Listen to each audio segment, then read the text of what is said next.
Manisa Anastasia dengan NPM 247522121. Di sini saya akan menjelaskan hasil rangkuman saya. Jadi, yang pertama saya akan menjelaskan tentang visualisasi data.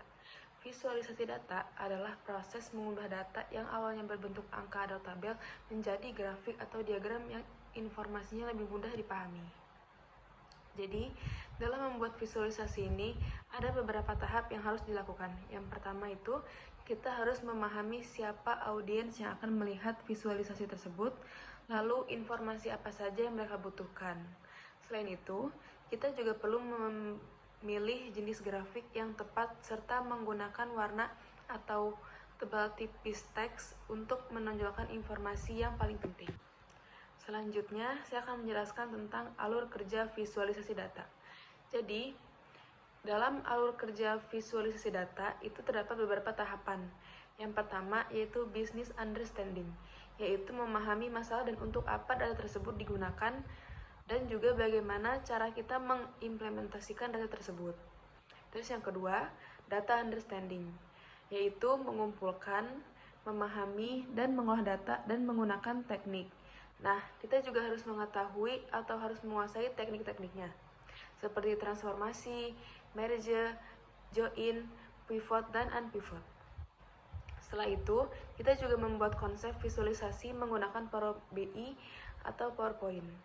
Selanjutnya, kita bisa menyiapkan data yang dibutuhkan, dan untuk tahapan yang terakhir adalah membuat visualisasi dengan memilih grafik yang sesuai agar mudah dipahami oleh audiens.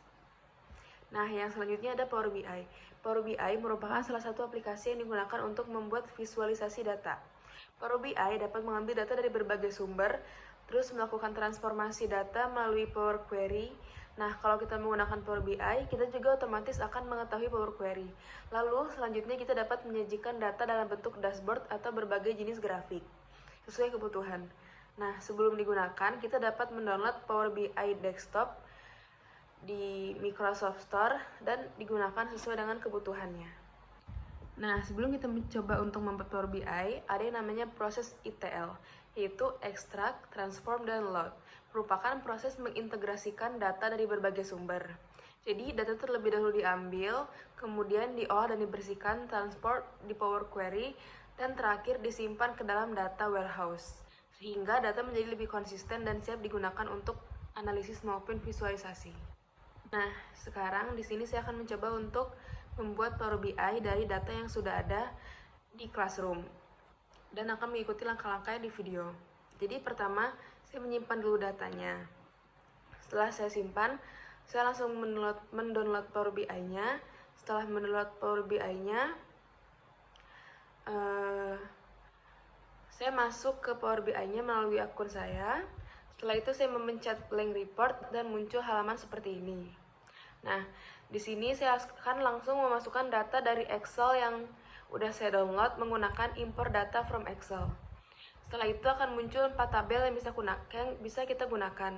Tetapi saya mengikuti contoh yaitu hanya menggunakan 2 tabel, tabel order dan customer. Setelah saya memilih datanya dengan di checklist, lalu muncul pilihan untuk load atau transfer data. Dan saya memilih transfer data, dan di situ saya langsung mencoba untuk menggunakan Power Query seperti apa yang dicontohkan dalam video, seperti mengubah namanya, nama kolomnya, terus mencoba menghapus kolom yang kosong, karena di kolom customer itu kita bisa ngeliat kesehatan kolomnya. Nah, di situ tuh yang empty-nya tuh yang customer itu tuh tadinya di 1%, terus kita coba hapus menggunakan remove round, lalu empty-nya langsung berubah jadi 0%. Nah, terus yang terakhir saya nyoba untuk split kolomnya. Yang tadinya kolomnya cuma ada 1, itu saya split menjadi 3 menggunakan split kolom. Nah, terus setelah itu saya coba lagi supaya si kolom itu tuh jadi nyatu lagi, dan itu kesimpan di kolom paling pojok sebelah kanan. Baik, sekian rangkuman materi dari saya. Saya akhiri. Wassalamualaikum warahmatullahi wabarakatuh.